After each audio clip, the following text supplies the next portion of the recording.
Brothers and sisters,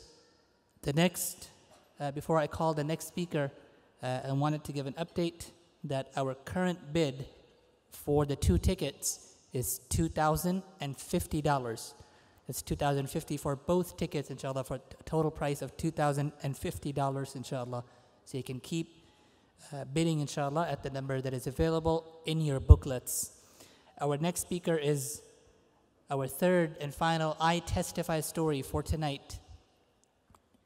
And to share the story, I'd like to invite our brother Muhammad Kashghari. Brother Muhammad has his children at Al-Huda school.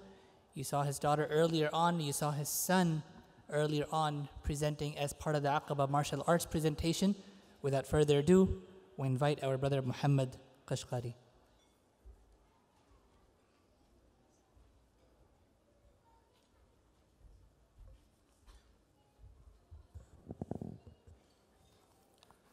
Assalamu alaikum wa rahmatullahi wa barakatuh, brothers and sisters. My name is Muhammad Kashgari. It is in the official documents, it's recorded different name, like by Chinese name. So I don't really go by that last name because it is Chinese translation of my actual name. The Chinese government forces these types of name for us. I am Uyghur Muslim. I am not a Chinese Uyghur Muslim living in East Turkestan. Islam has been that part of the world for the last 10 centuries. In 1949, the Chinese government invaded this land and then renaming it in the Xinjiang province, which means new occupied land in Chinese. Since then, they have been trying to remove Islam from East Turkestan.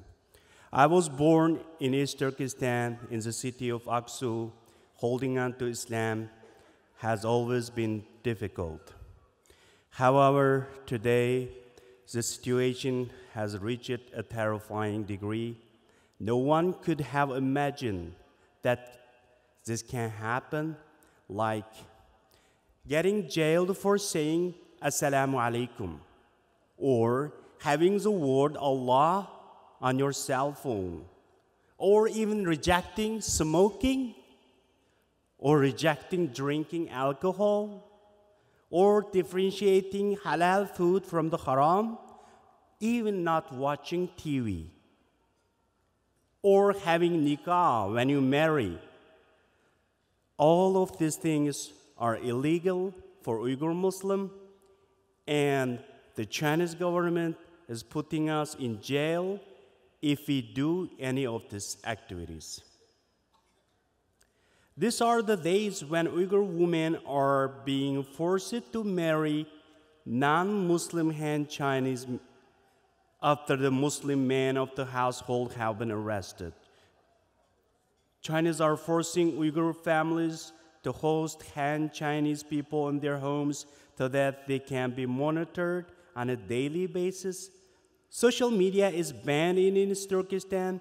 All communication have been shut down since the beginning of 2017. So we are unable to communicate with our families in any way.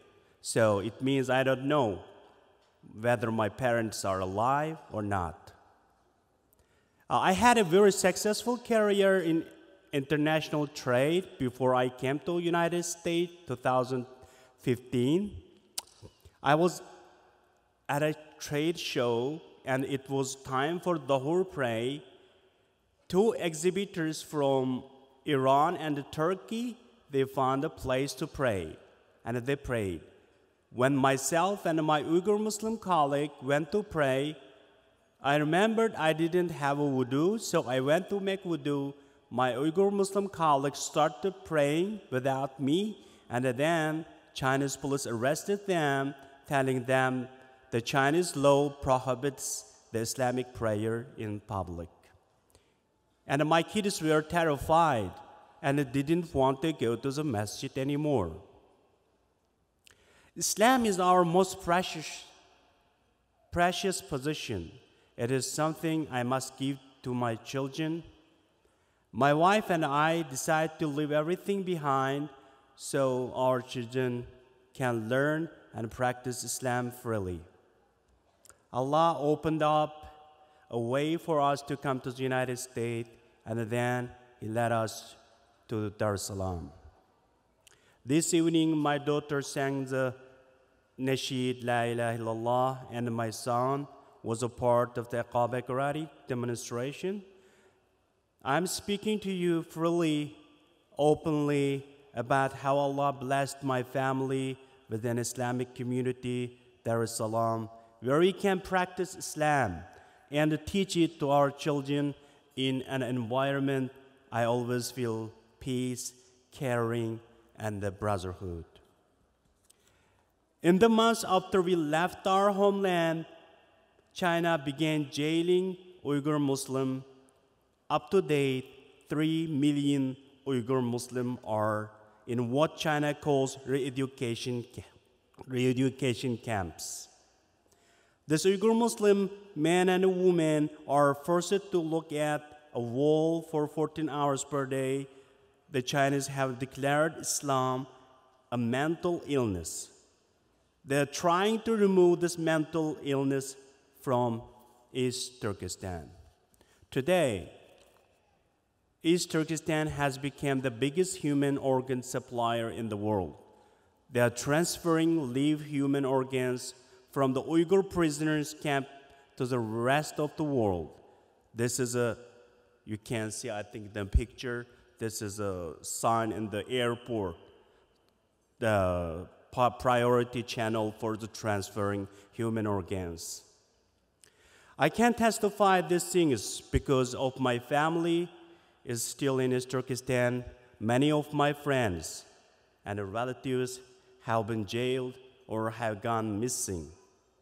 All because they believe in Shahada, La ilaha illallah, Muhammadan Rasulullah. They testify that there is nothing worthy of worship except Allah. And for these Uyghur Muslims are being punished by the world's largest military. This is a price they are paying for testifying the truth of Islam. This evening, I'm so much grateful to Allah that all of us are free to gather together to worship Allah, support His cause, and uplift our community. For some people, the price of testifying to their faith is very high. What are we willing to do to safeguard our testimony of faith in our own lives and in the lives of our children? May Allah grant us, all of us, the courage to support our faith with the action. Jazakumullah khairan.